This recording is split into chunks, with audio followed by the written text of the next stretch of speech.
Hello class 11th, welcome to Zenith Guru. मैं हूं निकी पंडित और हम कर रहे हैं equilibrium chapter. This is our lecture number 2। First chapter में हमने ये समझा था कि इक्विलिब्रियम होता क्या है, एंड फिर हमने ये देखा था कि फिजिकल स्टेट्स में यानी कि solid to liquid, liquid to gas, gas to solid, इन सब में इक्विलिब्रियम कैसे अटेंड किया जा सकता है। ठीक है, तो हमारा फर्स्ट लेक्चर इसी पे बेस्ड था। अगर अभी तक आप लोगों ने फर्स्ट लेक्चर नहीं देखा है तो ज़रूर देखिए। ओके, चलो आज हम करते हैं सेकेंड लेक्चर में। सबसे पहला हमारा आज का टॉपिक क्या रहेगा? Equilibrium in dissolution of solid and gas in liquid. मतलब लिक्विड के अंदर हम सॉलिड और गैस का डिसोल्यूशन कराएंगे, उसको डिसॉल्व करके देखेंगे। ठीक है, एंड उसके बीच में किस तरीके से इक्विलिब्रियम आता है इसको हम चेक करेंगे। ओके, सो आज का हेडिंग डालेंगे हम इक्विलिब्रियम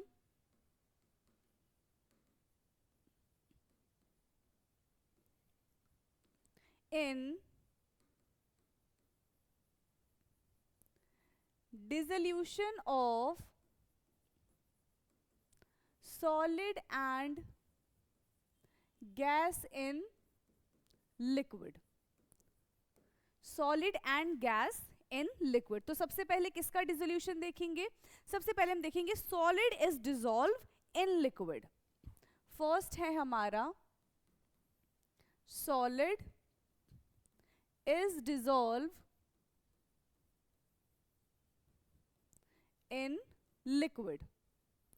अब लिक्विड के अंदर सॉलिड को डिसॉल्व कराते हैं। इसमें हम एक एग्जाम्पल लेके चलते हैं कि हमारे पास एक गिलास पानी है और हमने उसमें क्या कर दिया, शुगर सोल्यूशन डाला। हमें भी पता है कि रूम टेम्परेचर, एक टेम्परेचर को फिक्स करना इज वेरी इंपॉर्टेंट। ठीक है, हमने एक टेम्परेचर फिक्स कर दिया 25 डिग्री सेंटीग्रेड, 28 डिग्री सेंटीग्रेड, जो भी हमारा रूम टेम्परेचर है। उस रूम टेम्परेचर पे एक गिलास पानी के अंदर हम कितना शुगर डाल पा रहे हैं, ठीक है, तो वो क्या कहला जाएगा, और कितनी कैपेसिटी है किसकी, लिक्विड की, कि वो शुगर को अपने अंदर डिसॉल्व कर पा रहा है। ठीक है, तो एक सोल्यूशन बना के रेडी कर देगा। एक वक्त ऐसा आएगा कि एट दैट टेम्परेचर, उसी टेम्परेचर पे हम और ज्यादा सॉल्यूट ऐड नहीं कर पाएंगे, तो उसको हम क्या कहते हैं, उसको कहते हैं हम सैचुरेटेड सोल्यूशन। तो यहां पे हमने क्या ले लिया, एक सैचुरेटेड सोल्यूशन ले लिया, सैचुरेटेड सोल्यूशन। ठीक है, कौन सा सोल्यूशन लिया है हमने, saturated solution. When, what is saturated solution? When no more solute can add. ठीक है, सैचुरेटेड सोल्यूशन का क्या मतलब है? When no more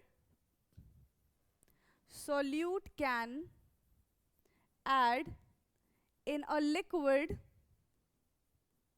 or solvent at a given temperature, at given temperature। ठीक है, at given temperature। ठीक, यहां पे हमने क्या ले लिया, हमारे पास सॉल्यूट है, हमारे पास सॉल्वेंट है।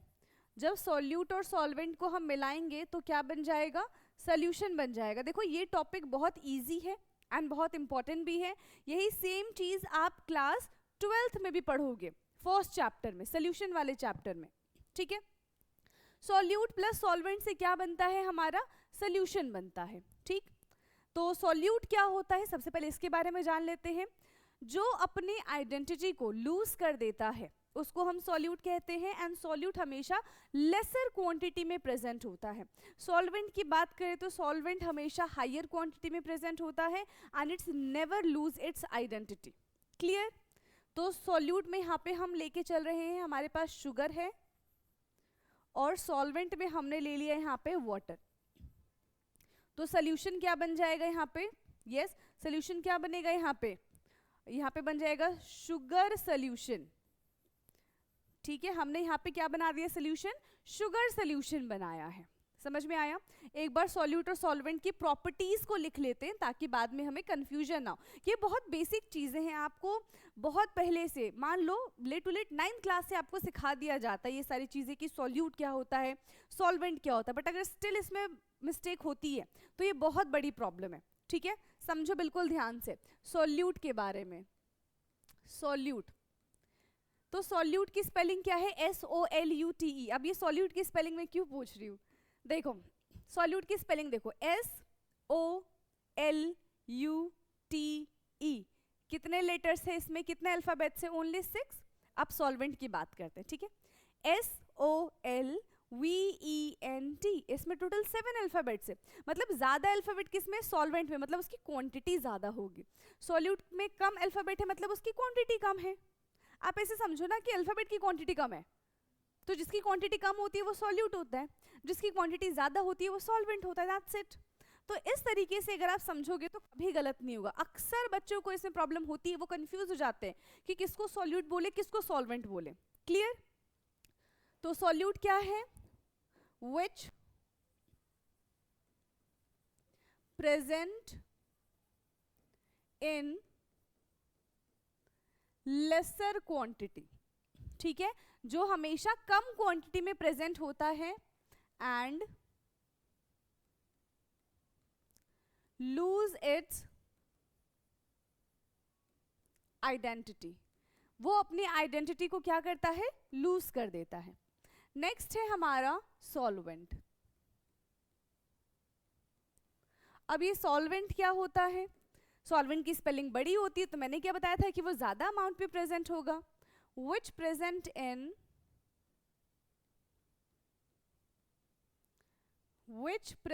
इन higher quantity and retain its identity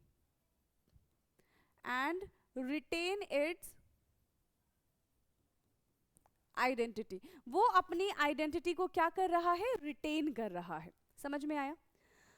अब यहाँ पे इक्विलिब्रियम कहाँ से आया? हमने देखा कि हमने पानी लिया, उसमें चीनी डाला, वो मिल गया, एक सैचुरेटेड सॉल्यूशन बन गया। यहाँ पे इक्विलिब्रियम कहाँ से आया, इस बारे में थोड़ी सी हम बात कर लेते हैं। चलो, आपने बनाया एक शुगर सॉल्यूशन, ठीक है, आपने लिया एक ग्लास और इस ग्लास में आपने मिला दिया, इस ग्लास में था आपके पास पानी और आपने इसमें क्या डाल दिया? शुगर डाल दिया। अब ये बन चुका है हमारा सैचुरेटेड सॉल्यूशन। Saturated solution. अब इस सैचुरेटेड सॉल्यूशन में आपको भी पता है, अगर एक हमने शुगर का क्रिस्टल डाला तो वो डिसॉल्व नहीं होगा, हमें इधर दिखने लग जाएगा। यही होगा, ऐसा ही होता है। मैंने इसमें क्या डाल दिया? एक शुगर का क्रिस्टल डाल दिया, ठीक है, एक शुगर का क्रिस्टल डाला और मैं देख रही हूँ कि जो मैंने शुगर का क्रिस्टल डाला है वो मुझे यहाँ पे नजर आया, ठीक, ओके। लेकिन ये इतना आसान नहीं है कि जो हमने शुगर के क्रिस्टल डाले थे एज इट इज हमें वो शुगर का क्रिस्टल दिख रहा है, नहीं। अब क्योंकि हमने उसमें मार्क नहीं किया था इस वजह से हमको पता नहीं चलता है, बट एक्चुअल में होता क्या है इसको जानते, ठीक है। मान लो ग्लास के अंदर जो पानी है उसका स्ट्रक्चर कुछ इस तरीके से होगा, हमने ये माना ग्लास के अंदर का पानी कुछ इस तरीके से है। हमें पता है कि जो मैटर होता है उसके पार्टिकल्स के बीच में स्पेस होता है, तभी डिसोल्यूशन पॉसिबल है। अगर पार्टिकल्स के बीच में स्पेस नहीं होगा तो डिसोल्यूशन पॉसिबल नहीं होगा। हमने एक गिलास पानी लिया, अब इसके अंदर कुछ नहीं डाला, अब हमने इसके अंदर शुगर डालना स्टार्ट किया, तो जहां जहां पार्टिकल्स दिखेंगे शुगर के क्रिस्टल जाके वहां वहां बैठ जाएंगे। अब हम पानी डालते जा रहे हैं, शुगर के क्रिस्टल्स धीरे धीरे उसमें डिसॉल्व होते जा रहे हैं, ठीक है, पूरी तरीके से उसमें क्या हो गए? डिसॉल्व हो गए। यहाँ पे हमने इतने शुगर के क्रिस्टल्स डाले और पूरा का पूरा उसमें वो क्या हो गया था? डिसॉल्व हो गया था। अब हमने एक और शुगर का क्रिस्टल डाला इसके अंदर और हमें अब कहीं जगह दिख रही है? नहीं दिख रही, तो हमें सोल्यूशन में एज इट इज ये बाहर इधर नजर आ जाएगा। लेकिन ये क्रिस्टल, ये वाला क्रिस्टल नहीं है। ये कौन सा क्रिस्टल है? होता ये है, ठीक है, आपने एक मूवी देखी होगी या फिर जनरली होता क्या है कि आप एक कार में बैठ रहे हो, ठीक है, एक जगह से लोग बैठना शुरू हुए, एक बैठेगा, दो बैठेगा, तीन बैठेगा, चार बैठ जाएगा। अगर पांचवा इधर बैठने की कोशिश करेगा तो उधर से किसी न किसी को निकलना पड़ेगा, ठीक है, उधर से किसी न किसी को निकलना पड़ेगा, तब ये फिफ्थ वाला मेंबर जो है इधर आएगा। बट अल्टीमेटली अगर हम देख रहे तो अभी भी चार ही मेंबर है कार में, ठीक। तो यहाँ पे क्या होता है कि जब ये शुगर का क्रिस्टल आएगा तो ये उस क्रिस्टल को हटा देता है, किस क्रिस्टल को, जो सबसे पहला क्रिस्टल होता है यहाँ पे, और उसकी जगह पे जाके बैठ जाता है। फिर अगर हमने दूसरा क्रिस्टल डाला तो वो जो सबसे पहले जो सेकंड क्रिस्टल आया था ना उसको हटाएगा और उसकी जगह जाके बैठ जाएगा। तो अब हमें सोल्यूशन में जो क्रिस्टल दिख रहे हैं वो एज इट इज ये वाले क्रिस्टल नहीं है, ये वो क्रिस्टल है जो हमने स्टार्टिंग में डाला था। समझ में आ रहा है? ये वो क्रिस्टल है जो हमने स्टार्टिंग में डाला था। अब क्वेश्चन एक और आएगा हमारे दिमाग में कि मतलब हमें कैसे पता चल रहा है, चीनी तो चीनी है, हमें दिख रहा है कि नहीं भाई चीनी इसमें डिसॉल्व नहीं हो रही, पर आप किस बेस पे ये कह सकते हो कि ये वही शुगर है जो हमने पहले डाला था, ये वो वाला शुगर नहीं जो हमने लास्ट में डाला था। तो यही एक्सपेरिमेंट को करने के लिए, ठीक है, आपकी बुक में भी दिया होगा, एक हमने लिया है शुगर और दूसरा हमने लिया है रेडियो एक्टिव शुगर। दूसरा हमने लिया है रेडियो एक्टिव शुगर। तो अब हुआ ये कि सबसे पहले हमने शुगर का ये वाला सोल्यूशन बनाया और हमने ऊपर से, जब ये सैचुरेटेड सोल्यूशन बन गया, ठीक है, जब ये सैचुरेटेड सोल्यूशन बन गया तो ऊपर से हमने डाल दिया एक रेडियो एक्टिव शुगर। हमने इसमें डाल दिया एक रेडियो एक्टिव शुगर। और रेडियो एक्टिव शुगर डलने से क्या होना चाहिए था कि हमें यहाँ पे ये दिखना चाहिए था कि देखो भाई हमने जो रेडियो एक्टिव शुगर डाला है वो तो डिसॉल्व ही नहीं हुआ। बट हमें देखने के लिए क्या मिला? हमें देखने के लिए मिला कि ये जो अनडिसॉल्व पार्टिकल है that is not radioactive sugar, that is our real sugar जो हमने पहले डाला था। ठीक है, जो हमने पहले डाला था वो यहाँ से हट चुका है और इसकी जगह पे रेडियो एक्टिव शुगर आके बैठ चुका है। समझ में आया? तो इस केस में क्या एक्वायर हो रहा है? इस केस में एक्वायर हो रहा है इक्विलिब्रियम। पर कैसे? इस केस में इक्विलिब्रियम कैसे बन रहा है? देखो हमारे पास सबसे पहले क्या था? शुगर सॉलिड था, हमारे पास यहाँ पे शुगर सॉलिड था जो किसके साथ इक्विलिब्रियम में आ रहा है? शुगर सॉल्यूशन के साथ। शुगर सॉल्यूशन के साथ जितनी स्पीड से हम रेडियो एक्टिव शुगर डाल रहे हैं वो डिसॉल्व हो रहा है, उतनी ही स्पीड से जो नॉर्मल शुगर है वो वापस से क्रिस्टल की फॉर्म में बन रहा है और ये बनाता है हमारा, क्या बनाता है? Equilibrium solution. ठीक है, यहाँ पे अब इक्विलिब्रियम अटेंड हो चुका है। ठीक, अगर हम चाहते हैं कि इसकी सॉलिबिलिटी और बढ़े तो सिंपल सी बात है, आप उसका टेम्परेचर बढ़ा दो। टेम्परेचर बढ़ाओगे तो सॉलिबिलिटी बढ़ जाएगी। Temperature increase with solubility, temperature increase with solubility, solubility of, यहां पे क्या हो जाएगा? Temperature increase with solubility of solid in liquid, solid in liquid. जैसे ही हमने टेम्परेचर बढ़ाया सॉलिबिलिटी जो है वो सॉलिड की लिक्विड के अंदर वो क्या हो जाएगी? इंक्रीज हो जाएगी। क्लियर है? सॉलिबिलिटी समझ में आया सॉलिड का इन अ लिक्विड। ठीक, अब हम सेकेंड सॉलिबिलिटी के बारे में बात करते हैं and our second solubility is, किसको सॉलिबलाइज करेंगे? अब हम गैस को सॉलिबलाइज करके देखेंगे लिक्विड के अंदर। Gas dissolve in, gas dissolve in liquid. ठीक है, अब गैस डिसॉल्व होगी लिक्विड के अंदर। इसका क्या एग्जाम्पल ले? बेस्ट इसका एग्जाम्पल है, आप कोल्ड ड्रिंक्स ले लो। ठीक है, आप सबको पता है कि कोल्ड ड्रिंक के अंदर क्या प्रेजेंट होता है? भर भर के गैस प्रेजेंट होता है। तभी जैसे ही हम कोल्ड ड्रिंक का कैप खोलते हैं उसमें से फिज करके साउंड आती है। ठीक है, फिज साउंड आती है, वो क्या बताता है कि गैस यहाँ से, बस जैसे ढक्कन खुलेगा गैस यहाँ से बाहर निकल जाएगी। एंड बेसिकली जो कोल्ड ड्रिंक्स होते हैं, ठीक है, वो कुछ नहीं है, सिर्फ और सिर्फ चीनी पानी है और उसमें गैस भर दिया तो वो कोल्ड ड्रिंक बन गई। आपने देखा है ना, कभी आप ठंडा कोल्ड ड्रिंक पी के देखो और कभी आप गर्म कोल्ड ड्रिंक पी के देखो और दोनों को फिर कंपेयर करो। जो ठंडा कोल्ड ड्रिंक होगा, हाँ वो लगेगा कि कोल्ड ड्रिंक है क्योंकि उसमें high amount of gases present होता है। ठीक है, कार्बन डाइऑक्साइड प्रेजेंट है। लेकिन अगर हम जो गर्म है, ठीक है, गर्म कोल्ड ड्रिंक है, उसको पी के देखो तो नॉर्मल हमें चीनी का पानी लगेगा क्योंकि उसकी सारी गैसेस जो है वो रिलीज हो चुकी है, वो सिर्फ चीनी का पानी बच गया है। ठीक है, that's why cold drink is not good for us. हमें कोल्ड ड्रिंक कंज्यूम वैसे भी नहीं ही करना चाहिए। ठीक, चलो तो यहाँ पे होता क्या है? देखो टेम्परेचर का ना बहुत इंपॉर्टेंट रोल है। एक प्यारी सी हम कोल्ड ड्रिंक की बॉटल बना लेते हैं। तो ये इसका कैप है, ठीक है, और हमने एक बना ली है कोल्ड ड्रिंक की बॉटल। ठीक है, ये हमारे पास एक कोल्ड ड्रिंक की कैसी है बॉटल है, और बिल्कुल इसको हमने क्या कर दिया है, सील पैक कर दिया है कैप को। अभी ये जो बॉटल है खुली नहीं है, ठीक। अगर ये बॉटल खुली नहीं है, इसके अंदर प्रेशर कैसा होगा, बहुत ज्यादा होगा, प्रेशर इज वेरी हाई। ठीक है, प्रेशर कैसा होगा इस लिक्विड के अंदर, इस कोल्ड ड्रिंक के अंदर, 1 लीटर का ले लिया हमने, pressure is very high, pressure is very high, इसका प्रेशर जो है वो बहुत ज्यादा होगा। अभी जैसे ही हम इसका क्या करेंगे, कैप खोलेंगे, जैसे ही हम इसका कैप खोलेंगे तो क्या बन जाएगा, कार्बन डाइऑक्साइड। पहले किस फॉर्म में था, गैसियस फॉर्म में था। ठीक है, हमने इसको क्या किया, इस बोतल के अंदर फिल कर दिया, तो कार्बन डाइऑक्साइड किस फॉर्म में आ गया है, अब एक्वस फॉर्म में आ गया, मतलब अब वो पूरी तरीके से उसके अंदर डिसॉल्व हो चुका है। ठीक है, एक्वस फॉर्म में आ गया। अब इसने क्या बना लिया, अब इसने बना लिया कार्बोनेटेड, जो हमारा सॉफ्ट ड्रिंक था दैट इज कार्बोनेटेड वाटर। ठीक है, उसको हम क्या कहते हैं, कार्बोनेटेड वाटर कहते हैं, कार्बोनेटेड वाटर। तो ये हमने बना लिया है कार्बोनेटेड वाटर। ये आपस में कैसे हैं, अभी इक्विलिब्रियम में नहीं है। इक्विलिब्रियम में कब हो जाएगा यहाँ पे, यस, जब जिस अमाउंट से गैसियस एक्वस में कन्वर्ट होगा, एक्वस गैसियस में कन्वर्ट होगा, वहां पे इक्विलिब्रियम अटेंड हो जाएगा। ठीक है, यहाँ पे अभी सिर्फ और सिर्फ solution of water and carbon dioxide है। ये क्या है, solution of water and carbon dioxide, यही हम कंज्यूम करते हैं। ठीक है, यही हम क्या करते हैं, कंज्यूम करते हैं।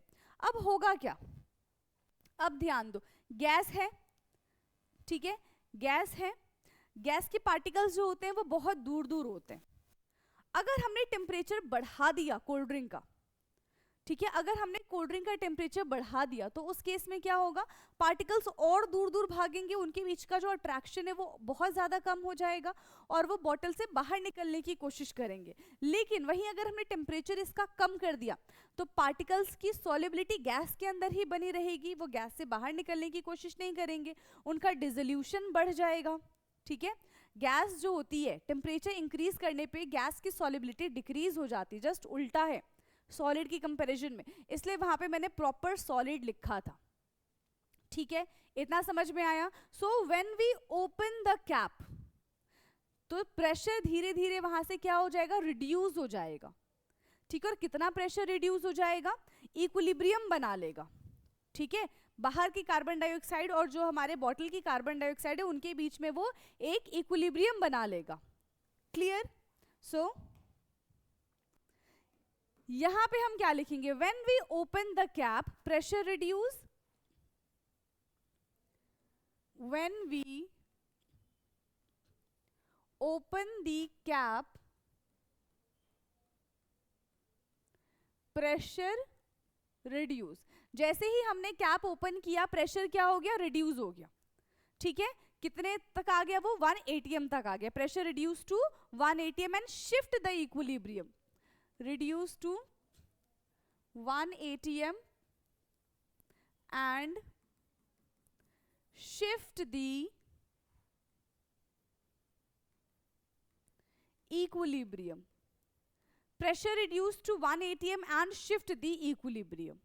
यहाँ पे क्या होगा, गैसियस जो है वो लिक्विड के इक्विलिब्रियम में आ गया, गैस जो है वो लिक्विड के इक्विलिब्रियम में आ गया एंड रिलीज हो जाता है by producing hissing sound.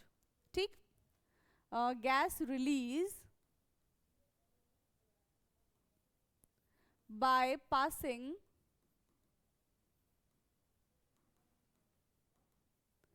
Hissing sound, gas यहां से रिलीज होती है बाय पासिंग हिजिंग साउंड। ठीक, temperature is very important here, temperature यहां पे बहुत इंपॉर्टेंट रोल प्ले कर रहा है। लिखेंगे temperature play an important role, temperature play an important role. Temperature यहाँ पे क्या कर रही है, एक इंपॉर्टेंट रोल प्ले कर रही है। कैसे? यस, कैसे टेम्परेचर एक इंपॉर्टेंट रोल प्ले कर रही है? जैसे टेम्परेचर कम होगा तो सॉलिबिलिटी इंक्रीज हो जाएगी, जैसे ही प्रेशर ज्यादा होगा, आई मीन टेम्परेचर ज्यादा होगा, तो सॉलिबिलिटी डिक्रीज हो जाएगी। ठीक, टेम्परेचर इंक्रीज, सॉलिबिलिटी डिक्रीज, और यहाँ पे टेम्परेचर डिक्रीज तो सॉलिबिलिटी इसकी इंक्रीज हो जाएगी। यहाँ पे एक लॉ आता है, that's law called Henry law. ठीक है, उस लॉ को हम क्या कहते हैं? उस लॉ को हम कहते हैं हेनरी लॉ। ये सेम हेनरी लॉ आप क्लास 12th में भी पढ़ोगे। ठीक है, हेनरीज लॉ। अब ये हेनरी लॉ बताता क्या है? ये क्या कहता है? ये कहता है कि जो पार्शियल प्रेशर है गैस का वो डायरेक्टली प्रोपोर्शनल है मोल फ्रैक्शन के, यानी कि P is directly proportional to X। Partial pressure of gas, partial pressure of gas is directly proportional to the mole fraction, is directly proportional to the mole fraction. किसके directly proportional है? Mole fraction के directly proportional है। मतलब क्या होगा इसका मतलब? कि when we increase the pressure, ठीक है, और pressure increase, the number of quantity of any substance increase. ठीक है, अगर हम प्रेशर बढ़ाएंगे, ठीक है, तो जो क्वांटिटी होगी किसी भी सब्सटेंस की वो क्या हो जाएगी? इंक्रीज हो जाएगी। एंड बस इसी को हमने क्या कहा है? हेनरी लॉ कहा है। ठीक, when pressure increase, ठीक है, when pressure increase, the number of quantity of any substance,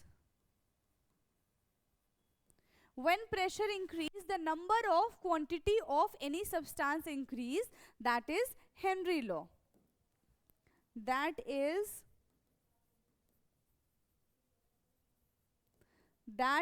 Henry's law। और इसी पे पता है एक और चीज बेस्ड है, आपने 12th क्लास में भी ये चीज पढ़ोगे।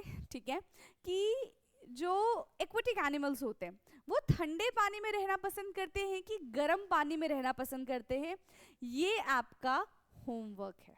ठीक है, और जो भी स्टूडेंट इसका आंसर बताएगा और अगर गलत भी हुआ तो मैं उसको क्या कर दूंगी? करेक्ट कर दूंगी, पर उसके लिए पहले आपको कमेंट करना पड़ेगा, और कमेंट करके मुझे ये बताओगे कि जो एक्वेटिक एनिमल्स होते हैं वो अच्छे से कहाँ पे सरवाइव कर पाएंगे और क्यों। दोनों चीजें बतानी है, गर्म पानी में कि ठंडे पानी में। क्लियर है? होमवर्क ध्यान से सुन लो। एक्वेटिक एनिमल्स कहाँ पे अच्छे से सरवाइव कर पाते हैं, गर्म पानी में कि ठंडे पानी में, और उसके पीछे का रीजन क्या है ये आपको बताना है। ओके, चलिए, तो यहाँ पे हमारा सॉलिबिलिटी जो है वो खत्म होता है। अब हम कुछ जनरल कैरेक्टरिस्टिक्स के बारे में बातें कर लेते हैं इक्विलिब्रियम के। ठीक, मतलब जनरली हम इक्विलिब्रियम की खासियत के बारे में बात करते हैं। तो क्या है इक्विलिब्रियम के बारे में? General characteristics of equilibrium.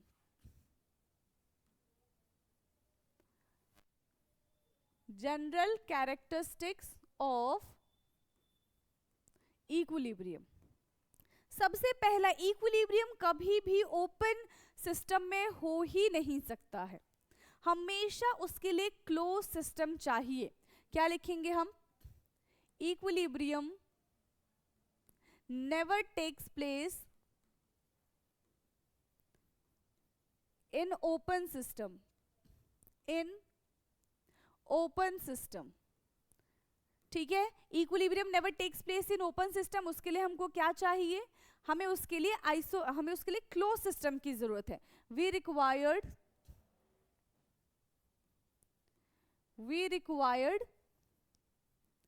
Closed system. ठीक है, कैसे सिस्टम की रिक्वायरमेंट है? हमको क्लोज्ड सिस्टम की रिक्वायरमेंट है। सेकेंड, इक्विलिब्रियम हमेशा डायनेमिक होता है। ठीक, इक्विलिब्रियम look like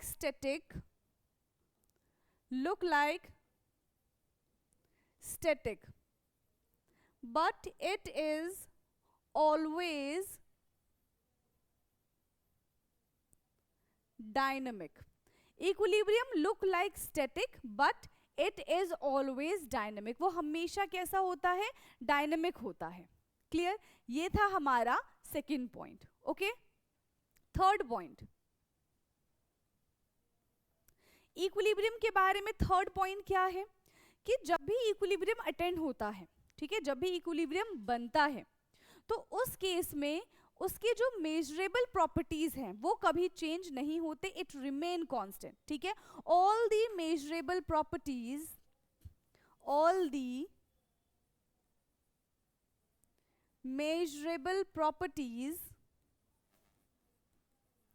ठीक है, all the measurable properties remain constant at equilibrium. All the measurable properties remain constant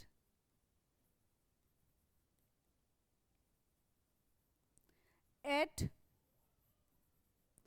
equilibrium. ठीक है, वो हमेशा कैसी रहती है? कांस्टेंट रहती है इक्विलिब्रियम पे. फॉर एग्जाम्पल, अब इसका एग्जाम्पल क्या हो जाएगा? लिक्विड है, इसका बॉइलिंग पॉइंट जो है इक्विलिब्रियम में होगा वेपर प्रेशर के. ठीक, ये कैसे रहेगी? कांस्टेंट रहेंगी. फोर्थ पॉइंट इसका क्या हो सकता है? At equilibrium the value of its parameter remain constant eight given temperature. जो पैरामीटर्स होंगे वो हमेशा कैसे रहेंगे? कांस्टेंट रहेंगे, वो चेंज नहीं होंगे. ठीक, at equilibrium the parameters at equilibrium, the parameters value of 1 at equilibrium the value of one of the parameters remain constant. ठीक है, the value of the parameters remain constant. Solid to liquid में क्या same रहेगा? इसका melting point and freezing point is same. Parameters का मतलब देखो, सबसे पहले हम यहाँ पे इक्विलिब्रियम लेकर आते हैं. सॉलिड टू लिक्विड हमने देखा था. अगर सॉलिड टू लिक्विड बन रहा है, सॉलिड से लिक्विड एंड लिक्विड से सॉलिड में कन्वर्जन हो रहा है, तो इस केस में क्या होगा? Melting point and freezing point कैसे रहेंगे? सेम रहेंगे. Melting point and freezing point same रहेगा. ठीक है, दूसरा कन्वर्जन देख लो आप. लिक्विड से वेपर बना लो. लिक्विड से क्या बना रहे हैं हम? वेपर बना रहे हैं. लिक्विड से वेपर बना लो, चाहे वेपर से लिक्विड बना लो. इस केस में वेपर प्रेशर कांस्टेंट रहता है. Vapour pressure remain constant. ठीक है, इस केस में क्या हो जाएगा? Vapour pressure remain constant. Ice से वाटर बनाते हैं. आइस से हमने बनाया वाटर, आइस से एक बार वाटर बनाया, वाटर से एक बार आइस बनाया. इस केस में क्या होगा? टेम्परेचर कांस्टेंट रहेगा. Temperature constant. तो एक ना एक जो पैरामीटर्स है वो हमेशा यहाँ पे क्या रहता है? इक्विलिब्रियम पे कांस्टेंट रहता है. ठीक है, कैसा रहता है? कांस्टेंट रहता है. कितने पॉइंट्स हो गए? 4 पॉइंट हो गए. फिफ्थ पॉइंट की बात करते हैं. इक्विलिब्रियम पे जिस रेट से फॉरवर्ड रिएक्शन जाती है उसी रेट से बैकवर्ड रिएक्शन भी होती है. ठीक है, so rate of backward reaction यहां पे क्या हो जाएगा? The rate of backward reaction is equal to the rate of forward reaction. ठीक है, the rate of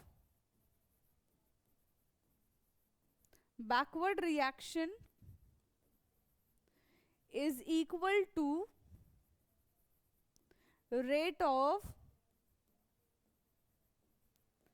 forward reaction.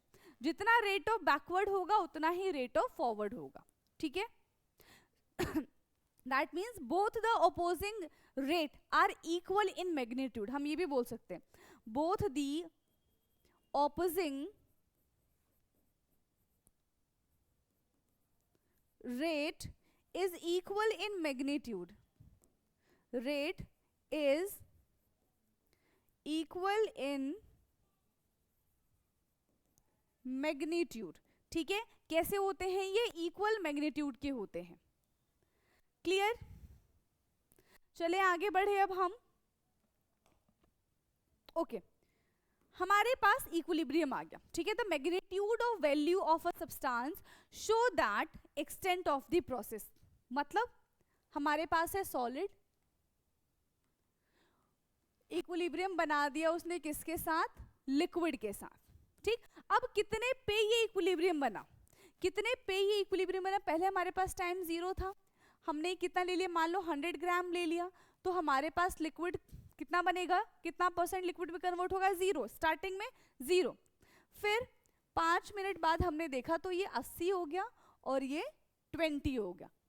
फिर 10 मिनट बाद हमने देखा तो ये और कम हो गया, ठीक है, ये हो गया 60 और ये हो गया हमारा 40 ग्राम। अब इन दोनों का अगर हम रेशियो निकालें, कैसे निकालेंगे?